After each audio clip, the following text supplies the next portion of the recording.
በንግግሮቹ እንደተነሳው የኢትዮጵያ ሪፎርም ጉዞ ዙሪያ መለስ ነው በየአካባቢው መታየት ነው በብዙ ፈተናዎች ውስጥ በማለፉ ደግሞ ምናልባት በአፍሪካ ለየት ያለ ስኬት ያደርጋል ተብሎ ነው የሚታመነው ነገር ግን ይሄን ጉዳይ በጥልቀት ማየት ስለሚያስፈልግ ለሚቀጥሉት ጥቂት ደቂቃዎች ሜጋ ፓናሊስት የሚባሉ አሉኝ እድለኛ ነኝ ዛሬ እነዚህ ፓናሊስቶች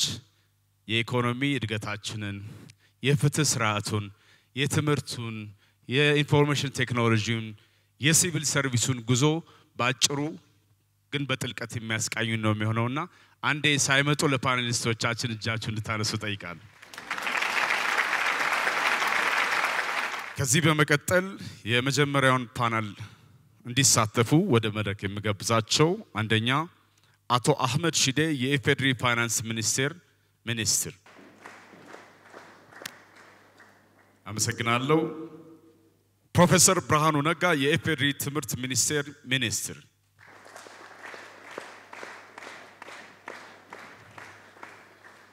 ዶክተር ጌዲዮን ቲሞቴዎስ የኢፌድሪ ፍትህ ሚኒስትር ዶክተር በለጠ ሞላ የኢፌድሪ ኢኖቬሽን እና ቴክኖሎጂ ሚኒስትር እንዲሁም ዶክተር መኩሪያ ኃይሌ የኢፌድሪ ሲቪል ሰርቪስ ኮሚሽነር ሁላችሁም እንድትቀመጡ ጋብዛለሁ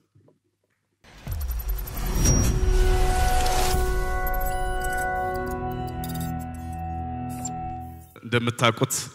ሚኒስትሮቻችን ያው ዙሪያ መለስ ዕውቀት አላቸው መግባባት ይችላሉና ያዝናኑ ነገር ግን ትልልቁም ነገሮች ይሰጡናል ብለን እናምናለን ወደ መጀመሪያው ጥያቄ አልፋለሁ ይሄን ጥያቄ ማቀርበው ለክቡር አቶ አህመድ ሺዴ ይሆናል ክቡር ሚኒስትር እንደሚታወቀው ሀገራችን ትልቅ የሚባል ድሏ የኢኮኖሚ ግስጋሴና ሪፎርሙን ያመጣቸው ለውጦች ናቸውና እርሶ እንደሚያስቡት የኢኮኖሚ ሪፎርም ስኬቱን እንዴት ነው የሚገመግሙት በሚቀጥሉት ጊዜያትስ ምን እንጠብቃለን አመሰግናለሁ ያው አገራዊ ለውጡ ከተካሄደ በኋላ እንደ ብልጽግና ፓርቲም እንደ መንግስትም ዋነኛ የተቀመጠው አቅጣጫ የዘመናት የኢትዮጵያ ችግር የሆነው ድህነትን ለመቅረፍ በአገረ መንግስት ግንባታ ሂደታችን ያሉ ችግሮችን ለመቅረፍ እንዲሁም የማህበራዊ እድገትን ለማረጋገጥ ሁለንተናዊ ብልጽግና ማረጋገጥ እንዳለበት እንደ አቅጣጫ ተቀምጧል ሁለንተናዊ ብልጽግና ሲባል ደግሞ የኢኮኖሚ እድገት የማህበራዊ ትስስርና መስተጋብር ጠንካራ መሆን እንዲሁም የፖለቲካ ተቋማት በሚገባ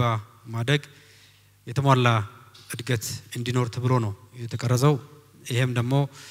ኢትዮጵያ ያው የዓለም አቀፍ ማህበረሰብ አካል ነች የቀጠናው ሰላምና የኢኮኖሚ ትስስር የማጠናከር ጉዳይ እንዲሁም ኢትዮጵያ በዓለም አቀፍ ጉዳዮች ላይ ያላትን ሚና በጎ ሚና የበለጠ የማጠናከር ጉዳይ በአጠቃላይ አንድ ላይ ተቀርጾ ነው ወደ ስራ የተገባው ማለት ነው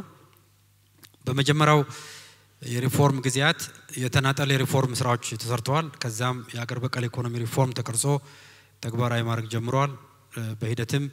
የ10 አመት የኢኮኖሚ እድገት ፕሮግራም ተቀርጿል እንግዲህ በዚህ ሂደት በጣም ብዙና በርካታ ተከታታይነት ያላቸው የሪፎርም ስራዎች ተሰርተዋል የነዚህ ዋና ዓላማም የነበረው የተቀዛቀዘውን እድገት አነቃቅቶ እድገትን ማረጋገጥ የዋጋ ማረጋጋት ማምጣት የውጭ ምንዛሪ ክፍያ ሚዛን ዘላቂነትን ማሻሻል በዚህ ሂደትም የኑሮ ሁኔታ ህዝቡ እንዲሻሻል እንዲሁም በኢኮኖሚ ውስጥ ያለው የሥራ ዕድል ፈጠራ በከፍተኛ ደረጃ የማሳደግ ጉዳይ ነው በአጠቃላይ እንደ ሪፎርም የተቀረጸው ይሄን ለማሳካት አንዱ የተሰራው የማክሮ ኢኮኖሚ ሪፎርም ነው ሁለተኛ የሴክተሮች የእድገት ሪፎርም ነው ሶስተኛ ደግሞ ለቢዝነስ ምቹ የሆነ ኤንቫይሮንመንት የመፍጠር ጉዳይ ነው ኋላ ደግሞ በሁለተኛው አገር በቀል ፕሮግራም የመንግስት ተቋማትን የአገልግሎት አሰጣጥ የማሻሻልና አጠቃላይ የማስፈጸም አቅማችንን የማሳደግ ጉዳይ ነው በአጠቃላይ በዚህ ሂደት አንደኛውና ዋነኛው ስኬት ከለውጡ በፊት የነበረው በከፍተኛ ደረጃ ሊከሰት ይገባ የነበረው የማክሮ ፋይናንሻል ክራይሲስ እንዳይመጣ ማድረግ ተችሏል በዚህ ሂደትም እዳን በመቀነስ ረገድ በጣም ከፍተኛ ውጤት ነው የመጣው ኢንፍሌሽን እንዳይባባስ ለማድረግ እጅግ በጣም ከፍተኛ ጥረቶች የተደረጉበት ነው የውጭ ምንዛሬ ግኝትን ለማሳደግ የተደረገው ጥረትም እጅግ በጣም ከፍተኛ ነው የሀገር ውስጥ ገቢ ለማሻሻል በጣም ብዙ ስራ ተሰርቷል አጠቃላይ ደግሞ የግሉን ዘርፍ በኢኮኖሚ ውስጥ ያለው ሚና ለማሳደግ በጣም ሰፊ ስራ ነው የተሰራው በዚህ ሂደት እጅግ በጣም ውጤታማ ስኬት ተመዝግቧል ይሄ ስኬት ደግሞ የተለያዩ የሀገር ውስጥ ጫናዎች ዓለም አቀፍ ጫናዎች ጭምር ባሉበት ሁኔታ ነው ጠንካራ እድገት የተረጋገጠው ይሄ ጠንካራ እድገት ደግሞ ተከታታይነት ያለው ነው የነበረው ስለዚህ አጠቃላይ ሪፎርማችን በጫና ውስጥም ሆነን ጠንካራ እድገት በማረጋገጥ እጅግ በጣም ስኬታማ ውጤት ተረጋግጧል በዚህ ሂደትም የህዝቡን ተጠቃሚነት ለማሻሻል በጣም ብዙ ስራ ነው የተሰራው እንዲሁም የግሉን ዘርፍ የኢኮኖሚ ለማነቃቃት በጣም ከፍተኛ ሚና ነው የተሰራው ማለት ነው 10 ሰከንድ ይቀሩታል ነበረ አሁን ሰዓቱ አልቋል አለቃኔ ስለሆንኩኝ ሰዓቱ አልቋል ግን 5 ሰከንድ ጨምራለሁ ለርሶ ትንሽ ለማጠቃለል ያክል አንደኛ ይሌላም በዚህ በተጨማሪ የመንግስት የልማት ድርጅቶች ውጤታማነትን ለማሻሻል ትርፋማኝነትን በማሻሻል ረገድ በጣም ብዙ ውጤት ነው የመጣው የኤዳ ጫናን ለመቀነስ እጅግ በጣም ብዙ ውጤት ነው የመጣው አሁን ደግሞ ከቅርብ ጊዜ ወዲህ የተሟላ ማክሮ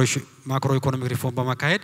የውጭ ምንዛሪ ተመንም በገበያ እንዲወሰን ተደርጓል ይሄ በኢትዮጵያ ታሪክ የመጀመሪያው ነው ይሄም ለኢንቨስትመንት በጣም ትልቅ እድል ይፈጥራል የሀገር ውስጥ ገቢን ለማሻሻል በጣም ያግዛል የመንግስት የልማት ድርጅቶች ውጤታማነትን በከፍተኛ ደረጃ የሚያሳድግ ይሆናል አመሰግናለሁ እናመሰግናለን ክቡር አቶ አህመድ ያነሷቸው አንኳር ነጥቦች የኢትዮጵያ ኢኮኖሚክ እድገት እንቅስቃሴን ለመግለጽ ብቻ ሳይሆን በውስጡ የሁላችንም ህይወት ያለበት ነው የኢንፍሌሽን መቀነስ የዕዳ መቀነስ ኢኮኖሚ እድገት ማሳየት እና ሌሎች የፋይናንሻል ፖሊሲዎችና 10 ሰከንዱ ለኛ ስንል የተጨመረ ነው በሚል ይያዝልኝ ካሁን በኋላ ግን አልጨምርም አደራ እናመሰግናለን ክቡር ሚኒስትር ወደ ትምርቱ ዘርፍ እንለፍ ለሀገራችን ወሳኝ እንድምታ ካለው ሴክተር አንዱና ዋንኛው ነው ክቡር ፕሮፌሰር ዶክተር ብርሃኑ ነጋ በማህበራዊ ዘርፍ ከፍተኛ ስብራት እንደነበረበት ይታወቃል ይህን ለማስተካከል ምንድነው የተሰራ ያለው አመሰግናለሁ የትምርት ሴክተሩን በሚመለከት የሪፎርም ሂደት የተጀመረው ሰፊ የሆነ ህዝባዊ ውይይት ተደርጎበት ነው ታስታውሱ ከሆነ ለውጡ እንደመጣ በጣም ሰፊ ውይይት የተደረገበት ብዙ የማህበረሰብ ክፍል የተሳተፈበት ግን ሁሉም የተስማማበት አንድ መሰረታዊ ነገር የትምርት ስርዓታችን ተሰብሯል ማድረግ ያለበትን ዴሊቨር ማድረግ ያለበትን እያደረገ አይደለም በተለይ 3-4 መሰረታዊ የሆኑ ችግሮች አሉት የመጀመሪያው የካሪኩለሙ ሬሌቫንስ ነው ሪሊ ካሪኩለሙ ህብረተሰባችንን ላቆዳለ ቦታ ለመውሰድ የሚያስችል ዕውቀት ያስጨብጣል ወይ ልጆቻችንን የሚል ቦዝ ከቴክኒካል ዕውቀት ብቻ ሳይሆን ኤቲካል የሆነ ዕውቀትም ያስጨብጣል ወይ የሚለው ነው ሁለተኛ የትምርት ጥራትን በሚመለከት ነው የትምርት ጥራቱ በጣም እንደተበላሸ ግልጽ ነበር ይሄ መስተካከል አለበት ሶስተኛ በጣም ሲሪየስ የሆነ የኤቲካል ኢንቴግሪቲ ፕሮብለም ነበረው የትምርት ሲስተሙ ይሄ ካተስተካከለ ምን አይነት ልጆች ያፈራን ነው የሚል ትልቅ ጥያቄ ነበር ፋይናሊ ይሄ ከፊታችን እየመጣ ያለው የ21ኛውን መቶ ክፍለ ዘመን ዓለም መቋቋም የሚችል ወጣት ትውልድ እየፈጠርን ነው አይደለንም የሚለው ሲሪየስ ኢሹዎች ነበሩና እነኚህን በአንድ መልኩ ወይም በሌላ በቶሎ መፍትሄ ካልሰጠናቸው እንደ ሀገር ችግር ውስጥ እንገባለን በሚል ሪፎርሙ 3 ለውይይቱ እንዲመች በ3 ጥቅል ኤሪያዎች ላይ አተኩሮ ነበር አንደኛው ቅድም እንዳልኩት የትምርትን ኢንቴግሪቲ እና ኦነስቲ ቦታው ላይ መመለስ አለብን በሚል ካሪኩለሙ የግብረገብነት ትምርትን እንዲሰጥ አደረግን የፈተና ስርዓቱን በትክክል ልጆችን መመዘን የሚችል እንዲሆን አደረግን ሶስተኛው የዛ ሪፎርም አካል የመጀመሪያው ጥቅል ሪፎርም አካል ዴታችን ስለ ተማሪዎች ምናወራው ዴታ ኦነት ላይ የተመሰረተ ይሁን የዴታ ኢንቴግሪቲ ያስፈልገናል ስንት ተማሪዎች አሉን የት ነው የሚማሩት ምናምን የሚለው ሁሉ በሙሉ በእውነት ላይ የተመሰረተ አይደለም ከሚል እሱን ማስተካከል እነኚህን ኤቲካል ከሆነው አስፔክቱ እነኚህን 3 ነገሮች በዋናነት ያዘ ኳሊቲን በሚመለከት ለትምርት ጥራት ችግር የሆኑት ምንድናቸው የሚለውን በዝርዝር አየን በዚህ ጉዳይ ላይ ከትምርት ቤቶች ኢንፍራስትራክቸር ጀምሮ እስከ ካሪኩለሙን እንደገና ሪቫይዝ ማድረግ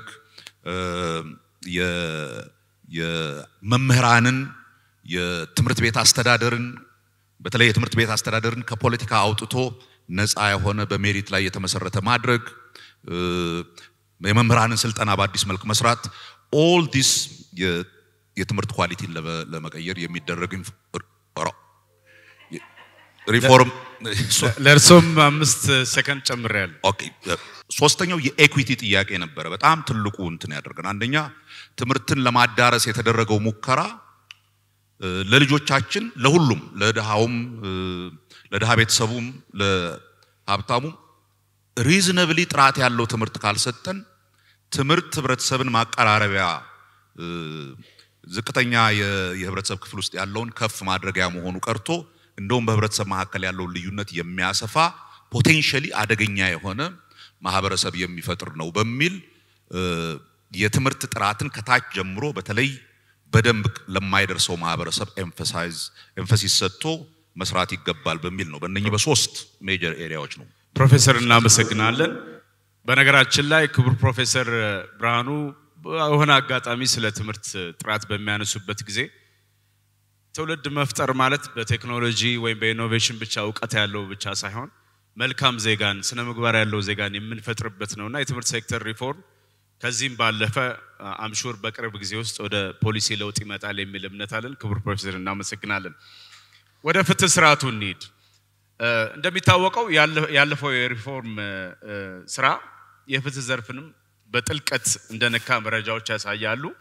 በዚህ ዘርፍ ምን ተሰራ ምንስ እንጠብቃለን የሚለውን ጥያቄ ለክቡር ዶክተር ጌዲዮን ጢሞቴዎስ በጣም አመሰግናለሁ በቅድሚያ ፍትህ ሚኒስትሩን ማቋረጥ በወንጀል እንደሚያስጠይቅ ወደ ጥያቄው ስመጣ ከ2010 ጀምሮ ሰፊ የህግና የፍትህ ዘርፍ ማሻሻያ ሲሰራ ቆይቷል በተለይም ከ2010 እስከ 13 ባሉት አመታት ብዙ አዋጆችን ለማሻሻል ችለናል እነዚህ የተሻሻሉ አዋጆች በቅድሚያ ከዲሞክራሲና ከሰባዊ መብት መሮች አኳያ መሻሻል ይገባቸው የነበሩ እንደ ጸረ ሽብር አዋጅ እንደ ሚዲያ እንደ ሲቪል ማህበረሰብ ድርጅቶች አዋጅ የመሳሰሉ ሌሎችም አዋጆችን የማሻሻል ስራ ተሰርቷል ሌላ ለረጅም ጊዜ ቆዩ መዘመን መሻሻል የሚያስፈልጋቸው በተለይ ከንግድና ከኢንቨስትመንት እንቅስቃሴን ለማሳለጥ አስፈላጊ ሆኑ እንደ ንግድ ህግ መድብል አይነት ኮዶችን የማሻሻል ስራ ተሰርቷል በተጨማሪም በሀገራችን የህግ ማዕቀፍ ያልነበሩ ግን የሚያስፈልጉን እንደ ፌደራል ያስተዳደር ስነ ስርዓት አዋጆችን በአጠቃላይ ከ10 በላይ የሚሆኑ የህግ ማሻሻያዎች በስፋት ተሰርተዋል ሌላ የተሰራው ስራ ነፃ ገለልተኛ ሆኖ መስራት ያለባቸውን የዲሞክራሲ ተቋማት የዳኝነት ተቋማትንም ውጤታማ ለማድረግ የተቋም ማሻሻያ ለማድረግ የሚያስፈልጉ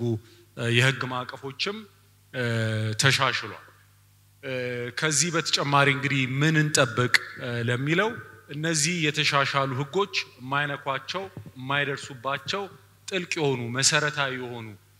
ጉዳዮችን ችግሮችን ለመቅረፍ የሀገራዊ ምክክር ሂደት ይኖራል ለዛ መሰረት የሚሆን አዋጅ ተዘጋጅቷል የሽግግር ፍትህ ሂደትም ፖሊሲ ማዕቀፉ ጸድቋል በተጨማሪም ስነ ምግባር ብቃት ላይ የፍትህ ተቋማት ግንባታ የተቋም ግንባታና ከኢትዮጵያ ባህል እሴት ልማድ ጋር ከማህበረሰቡ ጋር የህግ ስርዓቱን ይበልጥ ለማቀራረብ የሚረዳ ሀገር አቀፍ የፍትህ ትራንስፎርሜሽን ሮድማፕ ተዘጋጅቷል እሱን ተግባራዊ በማድረግም ደግሞ ተጨማሪ ስራዎችን እንሰራለን ብለን እንጠብቃለን አመሰግናለሁ ፍትህ ሚኒስትሩ ቀድሞ በመጨረሳቸው እኛም ከወንጀል ድነናል አንዴ በድጋሚ ባካችሁ 30 ሰከንድ ስላሰረበ በነገራችን ላይ ትልቅ ሪፎርም ያስፈልገው ከነበሩ ሴክተሮች አንዱ የፍትህ ሴክተር ነበር ብዙ ምሬቶች የነበሩበት ፍትህ በአግባቡ በጊዜው የማይደርስበት ሁኔታዎች የነበሩበት ብዙ ክፍተቶች የነበሩበት ነውና አሁን የ6 ዓመት ሪፎርም እነዚህ ላይ ትልልቅ ለውጦች ማምጣቱ የሚታወቅ ነውና እጅግ የሚያስደስት ነው ብዙ ስራዎች እንደሚጠበቁ ታሳቢ በማድረግ ማለት ነው ቀጣይ ሌላ ትልቅ አጀንዳ ያለን በኢኖቬሽን እና ቴክኖሎጂ ሴክተር ነው። እንደሚታወቀው የዲጂታላይዜሽን ጉዳይ የሪፎርሙ አንድ አካል ነው። የዲጂታል ኢትዮጵያ 2025 ስትራቴጂን መዘጋጀቱም ይታወቃል። ይህን እንቅስቃሴ ምን ደረጃ ላይ ይገኛል የሚለው ላይ ክቡር ዶክተር በለጠ ሞላ ሐሳባቸውን እንዲያካፍሉ ጋብዛለሁ። አመሰግናለሁ። እንኳን ለአዲሱ ዓመት አደረሳችሁ። የዲጂታል ኢትዮጵያ የ2025 ስትራቴጂ ተቀርጾ ወደ ስራ ከገባ በኋላ ሰፊ ስራዎች ይሰሩ ቆይተዋል። እዚህ ላይ ማንሳት የምፈልገው ነጥብ ባለፉት 5 ዓመት እንደ ሀገር የዲጂታል ቴክኖሎጂ ለሰው ልጅ ሊሰጥ የሚችለው የትየለሌ የሆነ አቅም ጉልበት ያንን በመረዳት ሁሉም ዘርፎች ዲጂታሊ ፕሮቮክድ ሆነው ምርታማነት እንዲጨምሩ ውጤታማነት እንዲጨምሩ በተያዘ አንደርስታንዲንግ ሰፊ ስራዎች ይሰሩ በቆይታቸው ውጤት ያመጡ መሆናቸው የታየ ነው። ስለዚህ አንድ ማሳያ ከወሰድን በቴሌኮም ዘርፉ የደረገው የሊበራላይዜሽን እርምጃ አንድ ትልቅ ሀገራዊ እርምጃ ተደርጎ ሊወሰድ ይችላል። ለመቶ እና ከዛ በላይ ዓመታት ብቸኛ የአገልግሎት አቅራቢ ሆኖ የቆየው ኢትዮ ቴሌኮም አሁን ላይ ሌላም ጨምረን ኢትዮ ቴሌኮምም በጣም ኳሊቲ ያለው ፕሮዳክት ለህዝቡ በማቅረብ የፔመንት ሲስተሙንም በዛው ልክ በስፋት በማሻሻል ከፍተኛ የሆነ ሀብት እንዲንቀሳቀስ ትራንዛክሽን እንዲካሄድ ኢኮኖሚውን አክቲቬት እንዲደረግ አድርጓል። ይሄ ያመጣው ውጤት በጣም ሰፊ መሆኑን ሁላችንም እናውቅ ነው። ሌላው የቆዩ የህግ ማዕቀፎች እንዲሻሻሉ እና አዳዲስ አስቻይ የሆኑ ከዘመኑ ጋር አብረው መሄድ የሚችሉ ፖሊሲዎች የህግ ማዕቀፎች እየጸደቁ እንዲወጡ ሆኗል። ይሄ በመሆኑም አዳዲስ መልከታዎች አዳዲስ የኢንቨስትመንት ዘርፎች እና ውጤቶች እንዲመጡ ሆኗል። ከዚህ አንፃር ካየን እንግዲህ አሁን የመንግስት የግዢ ሂደት ለምሳሌ በከፍተኛ ሁኔታ ኤሌክትሮኒካሊ እንዲካሄድ በተሰጠ መመሪያ መሰረት ሰፊ ስራ ይሰራል። ይሄ ሀብትን ከማዳን አንፃር ጊዜን ከመቆጠብ አንፃር ትራንስፓረንሲን ከማስፈን አንፃር ሰፊ የሆነ የሪፎርም ነጸብራቅ ተደርጎ ሊወሰድ ይችላል። ሌላ በክህሎት ልማት ዲጂታል ስንል በክህሎቱ የጎለበተ ዜጋ ያስፈልጋልና በዚህ አንፃር ሰፊ ስራዎች ሲሰሩ ቆይተዋል። በቅርቡ እንደምናስታውሰው የ5 ሚሊዮን የኮደሮች መርሃ ግብር አናውንስ ተደርጎ ዜጎቻችን በዚህ ውስጥ በስፋት እየሰለጠኑ ይገኛሉ። ሰልጥነው ዓለም አቀፍ ሰርቲፊኬሽን በማግኘት በኢትዮጵያ ውስጥም የመቀጠር ስራ የመፍጠር ሀብት የመፍጠር እድላቸውን የማስፋትና በዓለም አቀፍ ገበያም ተቀጥረው ተወዳድረው ስራ የማግኘት ሀብት የመፍጠር እድላቸውን ከፍ ያደረገ ስራ ተሰርቷል። ይሄ እንግዲህ በ5 ዓመት ውስጥ ካየናቸው ስራዎች በአንድም ይሁን በሌላ መልኩ በፖሊሲዎች በስትራቴጂውም የተንጸባረቁ ነገሮች ናቸው። እነሱ እየተፈጸሙ ይገኛሉ። ሌላው የኢንፍራስትራክቸር ዝርጋታ የኔትወርክ ዝርጋታ መኖር ነው። ይሄ በስፋት ተሰርቷል። የኛ ዘርፍ እንደ ፖሊሲ ተቋም ማስተባበር ማስቻል ነው። ብቻውን የሚሰራው ስላልሆነ ዘርፎች የተለያዩ የመንግስት ተቋማት ኢኔብልድ ሆነው ወደ ዲጂታል ትራንስፎርሜሽን ውስጥ እንዲገቡ ለማድረግ በጣም ሰፊ ስራዎች ሲሰሩ ቆይተዋል። እነዚህን ለማለት ነው። እናመሰግናለን። የኢኖቬሽንና ቴክኖሎጂ ዘርፉ በተለይ ወጣቶችን ወደፊት ለማምጣት እየሰራ ያለው ስራ ትልቅ ነው። እንደምታውቁት ኮደሮችን ከ5 ሚሊዮን በላይ ኮደሮችን ለመፍጠር በኢትዮጵያ በሌሎች ሀገራት ላይም በሌሎች ዓለማት ላይም ያላትን ፌር ሼር ኢኮኖሚካሊም ቢሆን ለማስረጽ የሚደረገው ስራ ትልቅ ይመስለኛል። እናመሰግናለን ክቡር ዶክተር በለጠ ሞላን። ወደ ሲቪል ሰርቪስ ሴክተር እንምጣ። ሚሊዮኖች እንጀራ የሚበሉበት ከዛ ባሻገር ግን ለመላ ኢትዮጵያውያን በሚባል ደረጃ አገልግሎት የሚሰጡበት ሴክተር ነው ሲቪል ሰርቪስ። ነገር ግን እሱም ቢሆን ለሌሎች ሴክተሮች ስብራት የነበረበት ነው። ክቡር ዶክተር መኩሪያ ኃይሌ የሲቪል ሴክተሩ ወዴት ለማድረስ ታስቧል? አሁን ያለበት ሁኔታ ምን ይመስላል? ወደፊትስ ምን እንጠብቃለን? እሺ አመሰግናለሁ። ሁላችንም እንደምናውቀው በኢትዮጵያ መንግስት ደረጃ የተለያዩ የሪፎርም እንቅስቃሴዎች ከዚህ በፊት ተደርገዋል። እነዚህ እንቅስቃሴዎች በስኬት ደረጃ መንግስት ካንዱ መንግስት ሌላ መንግስት ሲቀየር የዘለቁበት ሁኔታ የለም። ከፖለቲካው ጋር በጣም የተያያዙ ስለነበሩ ሲጨናገፉ ነው ብዙ ጊዜ የቆዩት። ከለውጡ በኋላ በዋነኛነት እነዚህ ውድቀቶች ለምንድነው በተከታታይ የሚፈጸሙት የሚል ዝርዝር ጥናት ለማድረግ በጣም ብዙ ጊዜ ተወስደዋል። ይሄ ጥናት ከተደረገ በኋላ በወረዳ ደረጃ በዞን ደረጃ በክልል ደረጃ በአገር አቀፍ ደረጃ ሰፊ የሚባል ውይይት ተደርጓል በእነዚህ ሂደቶች ሰው ተኮር የሆነ አገልግሎት በመስጠት ረገድ ሰፊ ክፍተት ያለበት መሆኑ የጋራ ግንዛቤ ተወስዶ በአገር አቀፍ ደረጃ ዓላማ ያለው ሲቪል ሰርቪስ ማደራጀት ዘላቂ የሆነ የፖለቲካ ጣልቃ ገብነት የማይኖረው መንግስት የሚያቅዳቸው ስራዎች ነፃ ገለልተኛና ብቁ በሆነ መንገድ የሚያስፈጽም ተቋም መፍጠር ያስፈልጋል በዚህም ደግሞ ሰው ተኮር አገልግሎት የሚሰጥ ተቋም መፍጠር ያስፈልጋል የሚል የጋራ መግባባት ከተደረሰ በኋላ 7 ትልልቅ ጉዳዮች ተለይተዋል እነዚህም አንደኛው ነፃ ገለልተኛ ሲቪል ሰርቪስ ብዝሃነትና አካታችነትን የሚያስተናግድ ሲቪል ሰርቪስ አደረጃጀቱ የተስተካከለ የተሰጠውን ተልዕኮ የሚፈጽም ብቃት ያለው ሲቪል ሰርቪስ በዲጂታላይዜሽን የሚመራ ሲቪል ሰርቪስ እና አጠቃላይ ለውጡን ለመምራት የሚችል አመራር መፍጠር ያስፈልገናል የሚል የጋራ መግባባት ከተደረሰበት በኋላ ሲቪል ሰርቪሱ ዓላማ እንዲኖረው የሚያስችል ፖሊሲ ተቀርጾ በሚኒስትሮች ምክር ቤት ጸድቋል ከዚህ እንቅስቃሴ የሚጠበቀው ማስፈጸም የሚችል ነፃ ገለልተኛና ብቁ የሆነ ተቋም መፍጠር የሚያስችል እንቅስቃሴ ለማድረግና ካሮጌው አዲስ ተቋም ለማውጣት የምንችልበትና መንግስት ሲቀያየር የሚዘልቅ እና ሰው ተኮር ሆኖ አገልግሎት የሚሰጥ ተቋም ለመፍጠር ነው ርብርብ እየተደረገ ያለውና ይሄንን የሚያስችል የህግ ማቀፍ የፖሊሲ ማቀፍ የስትራቴጂዎች እነዚህ በሙሉ በተሟላ መንገድ አደራጅተናል ይሄንን ለማስፈጸም ደግሞ በመጀመሪያ ምዕራፍ ንግድ በ7 ተቋማት የፓይለቲንግ ስራ ጀምረናል በግብርና በጤና በትምህርት በፕላንና ልማት በስራና ክሎት በሲቪል ሰርቪስ በፋይናንስና በገቢዎች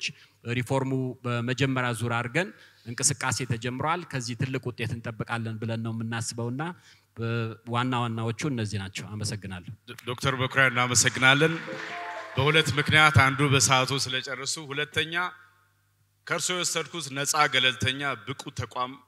መመስረት የሚለው እጅግ በጣም አስፈላጊ ነው ከሪፎርሙ ጋር አላይን የሚያደርግ ይመስለኛል ሁለተኛ ሰው ተኮር አገልግሎት መስጠት ነው ብዙ ጊዜ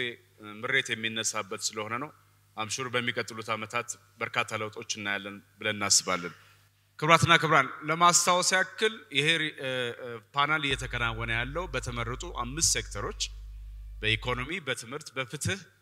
በኢኖቬሽንና ቴክኖሎጂ ዲዩም በሲቪል ሰርቪስ ዙሪያ የመጡ ለውጦች ምን ይመስላሉ ምን ይተበቃል የሚለውን እየተወያየን ያለነው ምን ነው እናንተ ብቻ አወራችሁ ያሉ 4 ሰዎች አሁን ሰምቻለሁ እኛ ብቻ እናወራም ይሄ መርሃ ግብር ለእናንተ እድል የምንሰጥበት ነው 3 ሰዎች ጥያቄ ካላችሁ ለክብራን ሚኒስትሮች እና የሥራ ኃላፊዎች ማንሳት ትችላላችሁ ማይክሮፎን አጠገባቸው ያለ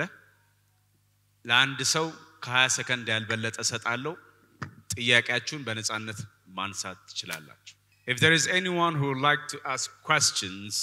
regarding the panel discussion that we're having so far this will be the time to do so ጥያቄ የለም እሺ ተስማምታችኋል ማለት ነው አንድ ሰው እዛ ጋር ይታየኛል እናመሰግናለን መሃል ላይ በጣም አመሰግናለሁ ዶክተር ዮሐንስ በንቲ ይባላልው የኢትዮጵያ መምህራን ማህበር ፕሬዝዳንት ነኝ ሪፎርሙ በጣም ጥሩ ነው በጣም ገነዘባለሁ ከታተላለሁ ግን መጠይቀው ክብር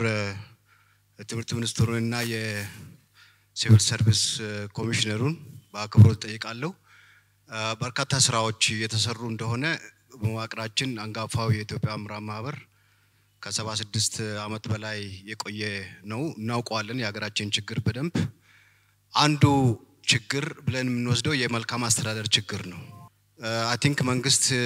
በየደረጃው ማህበረሰቡን ሲያወያይ ከተለዩ 5 አበይት ጉዳዮች አንዱ ነው ከዚያ አኳያ በዚህ ላይ ምን ለመስራት ታስቧል በቀጣይ የሚለውን ለማንሳት እናመሰግናለን ጥያቄውን ይዘናል ሁለተኛው ተናጋሪ ቆሞ ቢሆን ጥሩ ነው አመሰግናለሁ አሰፋ ባላለው ከፋይናንሻል ሴክተር ነው የመጣሁት እኔ ጥያቄ የምጠይቀው ለፍትህ ሚኒስትራችን ነው ፍትህ መዋቅሩ ከፖለቲካ ከመንግስት ነፃ ነው ጥሩ ያየነው ነው እውነት ነው ከባለ ሀብትስ ነፃ ነው ወይ ይሄ ሪፎርም አያስፈልገውም የሚል ነው። አመሰግናለሁ። እናመሰግናለን። አሁን ወደ መልሱ እንገባለን። ከክቡር ፕሮፌሰር ብርሃኑ ነጋ እንጀምራለን። በዋናነት ለማንሳት የሞከረው ዶክተር ዮሐንስ ይሄ ከሙስና ጋር ከኮራፕሽን ጋር የተያያዘውን ፕሮብለም መሰለኝ ኢን ጀነራል ፕሮፐር የሆነ ስራው በአግባቡ በተቀመጠለት ህግና አሰራር መሰረት እየተሰራ አይደለም ምናምን ከሚል ዩजुዋሊ እንዲህ አይነት የመልካም አስተዳደር እጦት በሁለት መንገድ ችግር ይመጣል። አንደኛው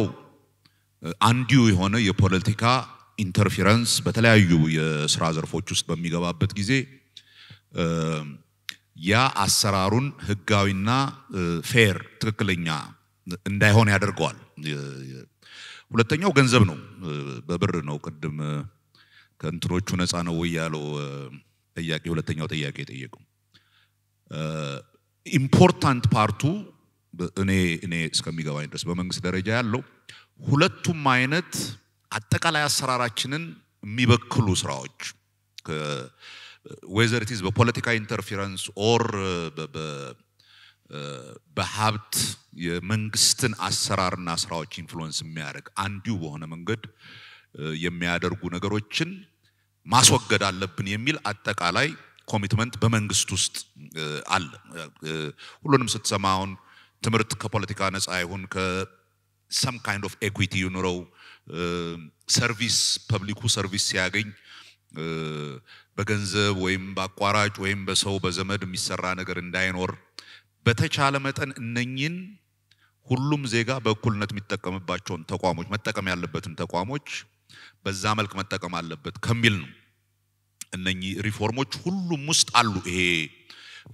በአምስቱም ሴክተር የተነሱትን ነገሮች ካየህ የፌርነስ ጥያቄ ለሁሉም ፌር በሆነ መንገድ የማስተዳደር በህግ ላይ የተመሰረተ እውነተኛ እንቅስቃሴ የማድረግ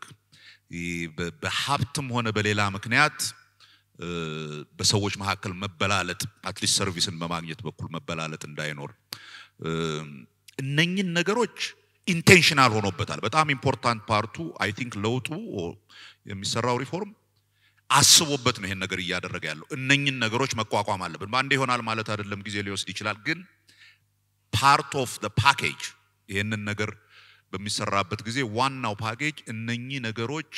በአጠቃላይ ያስተዳደር ስርዓታችንን ብቻ ሳይሆን ህብረተሰባችንን ፌር ወዳልሆነ እንትን ሲወስደው አንስቴብል ያደርገዋል። ሰዎች እንደ አድሎ ውስጣቸውን የሚበላው ነገር የለም። ከአድሎ የወጣና ለሁሉም በእኩልነት በችሎታው በብቃቱ የሚሰራበትን ኢንቫይሮንመንት መፍጠር ሲምፕሊ በኢኮኖሚ ኦር በፍትህ የምናደርገው እንቅስቃሴ ብቻ ሳይሆን የተረጋጋ ማህበረሰብ እንዲኖረን መሰረታዊ የሆነ ግዴታ ነው በሚል በዛ ኢንቴንሽን ነው እየተካሄደ ያለው። እናመሰግናለን። ፕሮፌሰር የሚያነሷቸው ነጥቦች እጅግ ወሳኝ እንደሆኑ እገምታለሁ። በተለይ ለመምህራን ይሄ ቀጥተኛ መልስ ማግኘቱ ምን ያክል ለስራችሁም ለራሳችሁም ሜቢ ለቅዳችሁም ጭብር እንደሚጠቅም እረዳለሁ። ነገር ግን የሲቪል ሰርቪስ ኮሚሽነሩ በዚህ ላይ ሐሳብ እንዲሰጡ ስለፈለኩ ነውና ባኮ አንድ ደቂቃ እንዲወስዱ ክቡር ዶክተር። ይሄ ጉዳይ በተለይ ሪፎርሙ በሚጀመርበት ጊዜ በዋነኛነት ይሄ ሁሉ ሪፎርም ሄዶ ሰው ተኮር የሆነ ቀልጣፋ ግልጽነትና ተጠያቂነት ያለው ስርዓት ለመፍጠር ነው። ስለዚህ ይሄንን በተመለከተ በጣም ብዙ አማራጮች እና ይሄንን ችግር በገዢ ፓርቲውን በኩል በመንግስትም በኩል ስር ነቀል በሆነ መንገድ መቀየር አለብን የሚል ቁርጠኝነት አለ። ይሄም በመሆኑ ዝርዝር ጥናቶች እየተደረጉ ነው ያሉት። በጥናቶቹ መሰረት ደግሞ የገዢ አመራሮቹ ሲቪል ሰርቪሱ በዚህ ረገድ ትልቅ አደራ ዓላማ ያለው መሆኑ ለማስገንዘብ ሰፊ ጥረት እየተደረገ ነው ያለው። ሄዶ ሙስናን አድሎን መቋቋም የሚቻለው ዜጎች ባለቤቱ ህዝቡ በዚህ ጉዳይ ላይ አልደራደርም የሚል አቋም ሲወስድ ነው። ይሄም በመሆኑ ለህዝቡ መድረኮች ይፈጠራሉ። ኢንጌጅ የሚደረግበት በዘመኑ በፈጠረው በቴክኖሎጂ በመድረኮች በተለያየ አግባብ ህዝቡ በዚህ ጉዳይ ላይ ይሁንታ እንዲኖረው አስተዋጽኦ እንዲኖረው ባለቤት እንዲሆን እሱ የሚያነሳቸው ጉዳዮች እንዲደመጥ የሚደረግበት ስርዓት ይዘረጋል በገዢው ፓርቲ በኩል በመንግስት በኩል ሙስናን ስርዓት ለማስያዝ የመንግስት መዋቅር ግልጽነትና ተጠያቂነት ባለው አኳኋን በአገልግሎት እንዲሰጥ ለማድረግ ቁርጠኛ አቋም አለው የመንግስት ሰራተኛውም ቢሆን ይሄንን በብቃት ሲፈጽም አሳሰቡ ተስተካክሎ በውድድር ስራው የሚይዝበትና ከዚህ ውጪ የሚፈጽሙት የሚጠየቁበት ይሄንን ደግሞ በአግባቡ የሚፈጽሙት ደግሞ ተገቢው ምንዳ ተገቢው ክፍያ የሚያገኙበት ሁኔታ ለመፍጠር በቂ ዝግጅት እየተደረገ ስለሆነ ይሄንን እናስተካክላለን የሚል እምነት አለን ክቡር ዶክተር መኩሪያ እናመሰግናለን እንቀድም እንዳልኩት ሰዓታችንን ጠብቀን ብንሄድ ያው ኦዲየንሳችንም የተቻለ መግባባት ላይ ደርሳል ነው ላነሱት ምላሽ አመሰግናለሁ አንድ የቀረን ጥያቄ አለ ለክቡር ፍትህ ሚኒስትሩ ነው ጥያቄውን ማስተዋወስ ያለብኝ አይመስለኝም መቀጠል ይችላል ሁለት ጥያቄዎች ናቸው ያስኳቸው ከሁለተኛው ለመጀመር ባለፉት 6 አመታት በተወሰዱ እርምጃዎች የዳኝነት አካሉን የፍትህ ስርዓቱን ከመንግስት ቁጥጥር ነፃ ለማድረግና የተቋማዊ ነፃነትን ለማረጋገጥ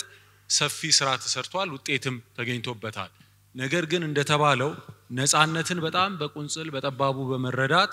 ከመንግስት ነፃ ሆኖ ነገር ግን በባለ ሀብት ቁጥጥር ስር በሶሻል ሚዲያ ተጽዕኖ ስር በብሔርተኝነት ፖለቲካ ተጽዕኖ ስር ሆኖ ዳኛ ወይ አቃቢ ህግ ከሰራ ነፃነቱ ብዙም ትርጉም የለው እና እነዚህ ቅድም የተባሉ ችግሮችን በደንብ አስተውለናል ተመልክተናል ስለዚህ በፍትህ ትራንስፎርሜሽን ሮድማፕ ውስጥ አንዱ የተመላከተው ነገር ቬቲንግ እንደሚኖር ነው ረቂቅ ህጎቹ ተዘጋጅቷል በሚቀጥለው አመት ተግባራዊ ይደረጋል ብዙ ጫጫታ የሚያስከትል ነገር ነው ነገር ግን የፍትህ ስርዓቱ መድኃኒት እንደ ኮሶ አይነት ነገር መራር የሆነ ነገር መጠጣት አለበት ስለዚህ የቬቲንግ ስርዓቱ በመጪው አመት ይፋ ይደረጋል የመረረንም ቢሆን እንጠጣዋለን እንደሚያሽረን ተስፋ አረጋለሁ ሌላው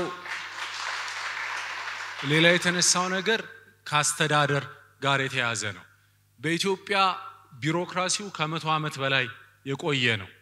አይታችሁ እንደሆነ ህግ አውጪው ህግ የማውጣት ስልጣን ብቻ ሳይሆን ህግ የሚያወጣበት ስርዓት አለው ዳኛው የሚዳኝበት ስልጣን ብቻ ሳይሆን የስነ ስርዓት ህግ አለው የስነ ስርዓት ህግ ያልነበረው ብቸኛ የመንግስት ቅርንጫፍ አስፈጻሚው ነበር አስፈጻሚው ማቋቋሚያ አዋጅ ይኖራል ስልጣን ይሰጣል ስርዓት ግን አልነበረው ስለዚህ የተሰጠውን ስልጣን እንዴት ስራ ላይ ያውለው የሚለውን የአስተዳደር ስነ ስርዓት አዋጅ ከ3 አመት በፊት ጸድቋል እሱ ለፌደራል ብቻ ነው የጸደቀው በክልሎችም ተመሳሳይ ህግ ያስፈልጋል አንድ ሁለተኛ በፌደራል ደረጃ የጸደቀውን አዋጅ ሙሉ ለሙሉ ተግባራዊ ለማድረግ ብዙ ስራ ይቀርብናል ለማለት ፈልጋለሁ አመሰግናለሁ እናመሰግናለን ላነሳቻቸው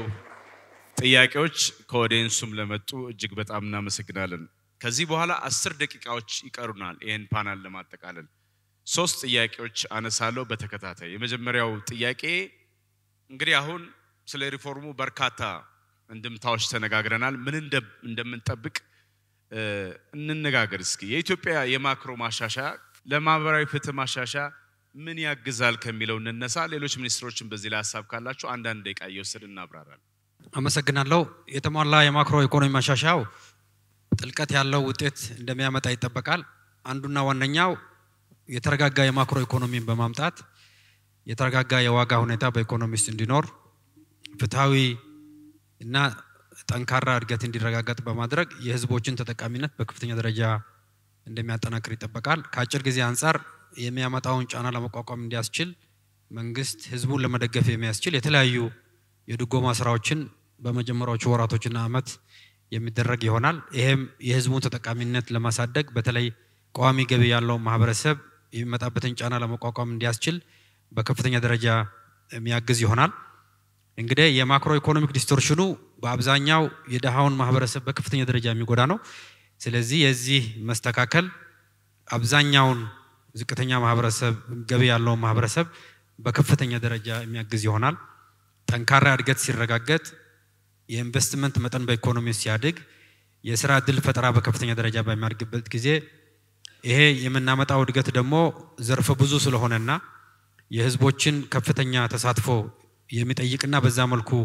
እንዲመጣ የሚረጋገጥ ስለሆነ የህዝቡን ተጠቃሚነት በከፍተኛ ደረጃ የሚያሳድግ ይሆናል። የመንግስትም የገቢ አቅም ያድጋል። የውጭ ምንዛሬ ግኝታችን በከፍተኛ ደረጃ ይሻሻላል። የኢንቨስትመንት መጠን በኢኮኖሚ ውስጥ አገር በቀር ባለሀብቱ ብቻ ሳይሆን የውጭ ኢንቨስትመንትም በከፍተኛ ደረጃ መስብ ይሆናል። መንግስት በተለይ ያለውን የፊስካል ፖሊሲ በመጠቀም ድሃ ተኮር የሆነውን መሰረተ ልማት ኢንቨስትመንት፣ ስራ ዕድል ፈጠራ ላይ፣ የማህበራዊ ልማት ላይ፣ የማህበራዊ ሴፍቲኔት ፕሮግራሞች ላይ በከፍተኛ ደረጃ ኢንቨስት የሚያደርግ ይሆናል። እነዚህ በሙሉ አንድ ላይ ተደማምረው በከፍተኛ ደረጃ የህዝቡ ተጠቃሚነት የሚያሳድግ ይሆናል ማለት ነው። ዘላቂ የህዝብ ጥቅም የሚረጋገጠው የተረጋጋ ዋጋ ሲኖር ነው። የውጭ ምንዛሬን ለገበያ በመተው ብቻ ሳይሆን